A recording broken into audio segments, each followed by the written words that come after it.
Hi, welcome to the beginner Avaricium tutorial. This is the first tutorial out of a three-part tutorial series.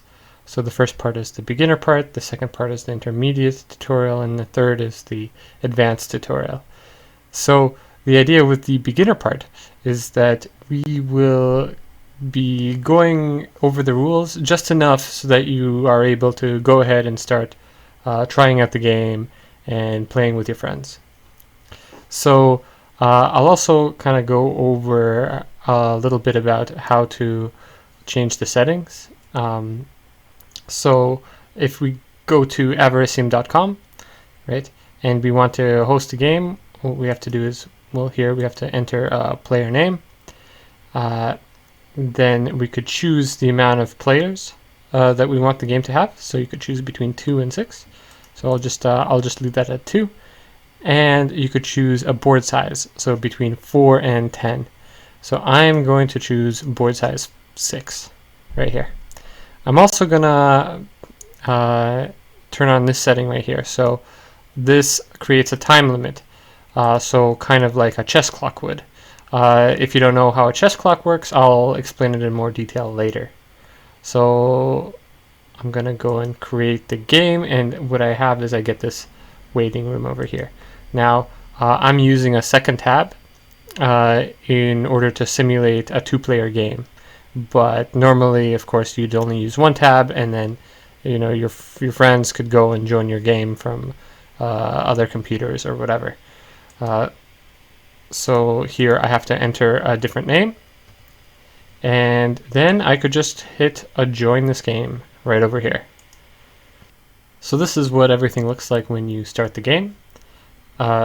So here we could see that it is Artem's turn because Artem's name is highlighted in yellow. So this is kind of what things look like from Yo-Yo-Yo's perspective. So in Avaricium, you get a certain amount of actions per turn. So and it says how many actions you have left this turn right over here. So actions remaining. Also over here, it says how many actions you're going to get next turn. So Artem's going to get 4, Yo-Yo-Yo is going to get 4 as well. So I'm going to start by just making some turns without really explaining too much what I'm doing. So I'm going to do this, and you could see that my action count went down. The number of actions I have remaining went down. So, and then if I do this again, oh, okay, I go down to 0. So I don't have any more actions left this turn. So after that happens, what I could do is I could click end turn over here. And now it's Yo-Yo-Yo's turn. So let's go to Yo-Yo-Yo. And same thing, I'm just gonna make some actions. You could see my my actions decreasing, right? And what I could do if I want to is, oh, look, I realize maybe this wasn't such a great move. Okay, maybe I don't want to do this. So what I could do right here is I could hit the undo button. I could undo as many of the actions as I want. So maybe I want something like this instead. Let's say that maybe for some reason I want to end my turn before I use up all my actions. So can I do that? Well, yeah, sure. So there's generally not a lot of benefit in doing this, but you still can. So what's going to happen is I'm going to hit end turn while I still have 2 actions, and it's going to tell me, oh, you still have 2 unspent actions. You better spend those, right? But you could press end turn again to confirm that you want to end your turn. And what it should really say is that you should press end turn twice. So I think it's within 4 seconds that you have to press it. So press it and press it again. So you could double click end turn if you want to end your turn early. This is there just so that you don't end your turn by mistake. So one thing that I should say is that you actually can't end your turn right away. You have to change the board before ending your turn. So if I try to end my turn right now, it says, no, you have to change the board. Right? You have to do something. You have to spend some actions. And that actually ties in really well into the goal of the game. So what happens is that if a player can't change the board during their turn, they lose. So what you're trying to do is you're trying to get all the other players to lose this way, and then you could be, the last one standing, and then at that point you win. So you could also lose by resigning if you just click this resign button, and you can also lose if your time runs out. So you may have noticed that whenever it's Yo-Yo-Yo's turn, Yo-Yo-Yo's time is, ticking down, and whenever it's Artem's turn, Artem's time is ticking down. So the idea is that when your time goes to 0, you lose. So again, this time shown right here isn't the amount of time you have for each turn. It's the amount of time you have for the whole game, for all your turns combined. So that's where the time setting shows up. The other setting we changed was the board size. So you might notice that on each side of this board there's 6 tiles right here. So right here 6, right here 6, right here 6, and that's because our board size, the board size that we selected, was 6. So if you selected board size 4, it would be 4 tiles, board size 10 would be 10 tiles, and so on. Okay, so let's start talking about the pieces and what each of the pieces actually do. So there's 11 pieces in Avaricium over here, and I should say that, if you ever forget what any of these do, or if you want more detail on what any of these pieces do, then what you could do is you could hover over them like this. So when you're in game, or just whenever, you could hover over these pieces and they'll give you a description below over here. So the first piece we're going to talk about are these. So these are called Nobility. So you might notice that there are both red and blue nobility, right? Whereas for this piece, Towns, they kind of only come in one color. And that's because nobility are what's called a player-specific piece, meaning that, it has to be owned by a specific player. And the other type of piece we have is called a neutral piece. So in Avaricium, there are 8 neutral pieces and 3 player-specific pieces. So actually a lot of neutral pieces, right? So any of these that you create could also be used by other players. So a lot of the things you do could be double-edged swords in some ways, right? Because they could help you, but then they could also help your opponent, or they could hurt your opponent, but then they could also hurt you sometimes. So it's the role of nobility, actually, to use neutral pieces. Specifically, actually, this row right here. And we can get into how nobility uses these pieces a little later when we actually talk about each of them individually.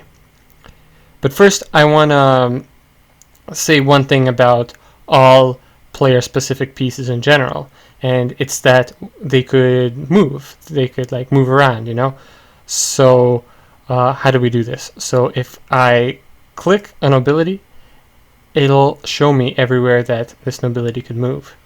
So I could move from here to here, and you might notice it cost me 2 actions, and that's because that space was 2 away from where I originally was. So let me undo that. And if I want to go over here, that's going to cost me 3 actions, right? Like this. And if I want to go over here, so this one's a little bit counterintuitive. So it's really important to note that what happens is that it's kind of like this nobility hovers over this town and lands over here. Okay, so it's 1, 2 away. It's not 1, 2, 3, and it's also, so you could say it kind of hops over the town, but it's not just one action. It's 1, 2. Okay, so I could click here, and see it cost me 2 actions. So that's movement for player-specific pieces. The next piece that we're going to talk about are these, so towns. So the idea with towns is that they give nobility a build range. So over here could see everywhere that red could build right now. So all these highlighted tiles. So for example, this tile we could build here because it's 1-2 tiles away from this nobility. And over here we could build because it's 1-2 tiles away from this nobility. We could build over here because it's 1 tile away from this nobility. Right? So let's say that I wanted to build way over here. Then maybe what I could do is I could add a town over here. And then, you know, I could build something over here, right? So for example, another nobility. So what can I build using this build range? Well, I could build almost anything. So I could build nobility, and then I could build any neutral piece, okay? So the only things I can't build are armies and player-specific guards. So here, let's build a town here. Of course, this town doesn't actually do much for me right now because it's not connected to any nobility. And this nobility doesn't do much because, so for example, you see right here, it can't even build right beside itself because it doesn't have a town beside it. So the next kind of piece that we're going to talk about are farms. The idea with farms is that they give you actions. So you need 2 farms beside any of your nobilities to give you 1 extra action. So you could see right here, I was going to get 4 actions next turn, and it went up to 5 because for every 2 farms I get a new action. So this could be you know, beside different nobilities, or it could be beside the same nobility, right?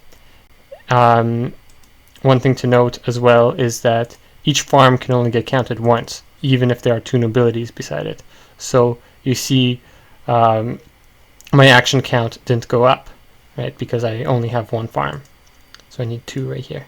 And of course, farms that aren't beside nobilities, right, so like, let's say over here, don't give me anything, don't count for anything. See, I still have only 4 actions next turn. And of course, if I build 4 farms, right, let's say like this, then that's gonna bring me up to 6 actions per turn. So at this point, we might be wondering how the 2 players interact with each other and what kind of mean and awful things they could do to one another. Well, there's really 2 main things you could do. One is you could destroy your opponent's pieces, and the other one is that you could freeze them. So we're actually going to talk about freezing first. And the first piece we're going to talk about that freezes is this, so rebels. So how does that work? So pretty simply, actually. So I'm going to get enough build range to build a rebel over here as red, right? And what rebels do is that they freeze all adjacent player-specific pieces. So in this case, so far we know about nobility as the only player-specific piece that we've used. So let's end our turn and see what that did to blue. So you might see now that you know, I can't click on this piece anymore, so I can't move it around. You might also notice that I can't actually build using this nobility, right? Because you see it should have 1 build range, but you know, it can't build over here. One thing that I should note is that a frozen piece could still collect farms, okay? So you could see that this farm is still being counted even though this piece is frozen, because otherwise I wouldn't have 6 actions. Another thing to note, of course, is that rebels only affect player-specific pieces, and this town is a neutral piece, which means that this town is still working perfectly fine for this nobility, because as you could see, it has 2 range. You know, it could reach over here. It has 2 build range still. So because of this town and this town. The next piece we're going to talk about is mercenaries. So here's what I'm going to do. I'm going to build an ability, and I'm going to build 3 mercenaries beside the nobility. So mercenaries, kind of like towns, give a particular range to nobility. Except for towns, it's a build range, versus for mercenaries, it's an attacking range. So how do you attack things with mercenaries? Well, look, first, you have to get some mercenaries, and then what you could do is you could click the mercenary attack button. So right here, highlighted, we could see all the things that I could attack. So to attack and destroy this red nobility, what I would do from here is I would click it and then click it again. There's actually another thing that you could do with mercenaries, and that's when you click your target, instead of destroying it by clicking it again, you can actually what we call force move the target. So for example, I could move it over here, but I guess let's destroy it because we want to be mean and nasty right now. So another use for mercenaries is of course destroying neutral pieces. So of course I could go and try to destroy these towns to maybe mess red up somehow, but actually what I'm going to do is I'm going to destroy this rebel because it's freezing my nobility over here. So I'm going to click it and then I'm going to click it again to destroy it. So the next piece we're going to talk about is called a neutral guard. So a neutral guard could do 2 things really. Okay, so to show the first thing, what I'm going to do is actually I'm going to freeze my own piece. So I'm going to place a rebel over here. And so see, of course, my nobility is frozen. And what happens is if I want to unfreeze my nobility, what I could do is I could place a neutral guard beside it. And see, now my piece is not frozen. It could move around.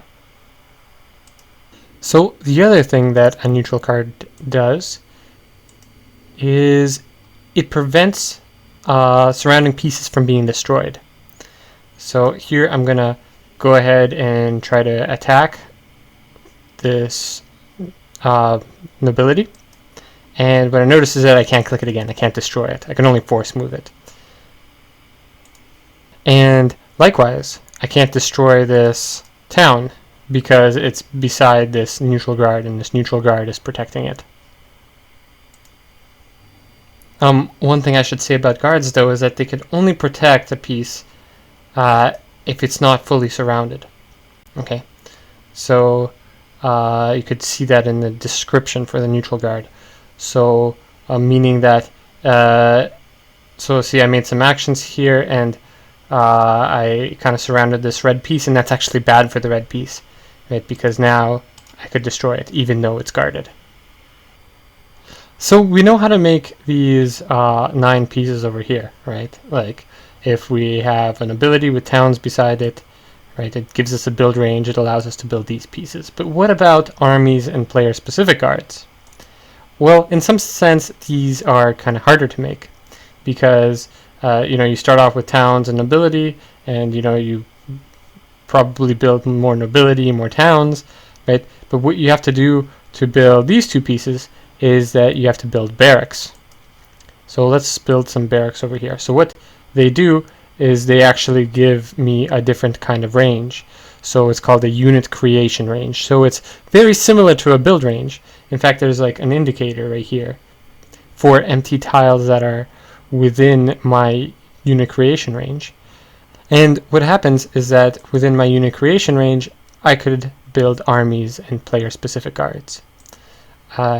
So here, let's get some more barracks over here.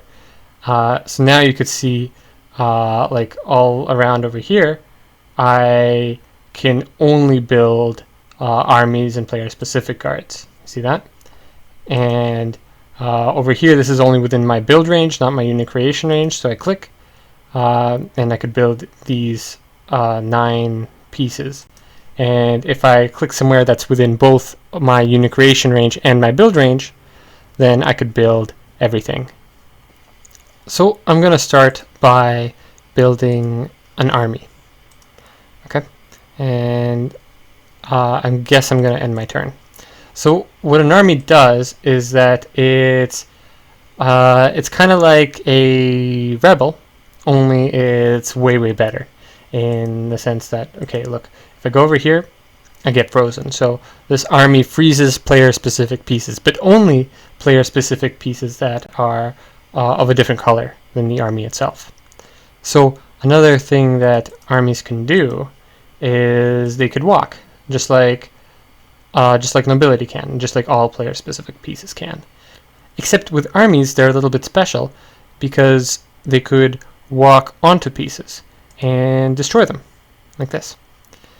So another thing that they could do is they could force move pieces. So if I click my army, then click the piece, click it again to destroy it. But if I want to force move it, I could click a different tile that's beside that piece.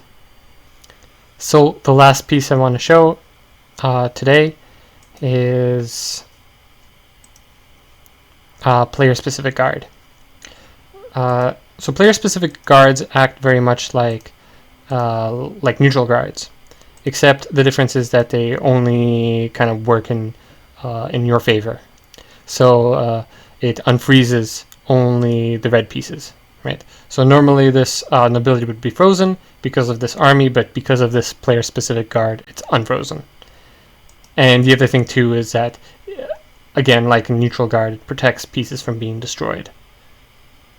So just for fun, I'm going to we're gonna see blue win the game here. Okay, so what I'm gonna do is I'm gonna take this army, I'm gonna force move this nobility over here, I'm going to destroy this player-specific guard and destroy this town right here. And now what's happening is I'm freezing all three of these nobility. So if I click and turn, then we see that Artem wins and Yo was defeated.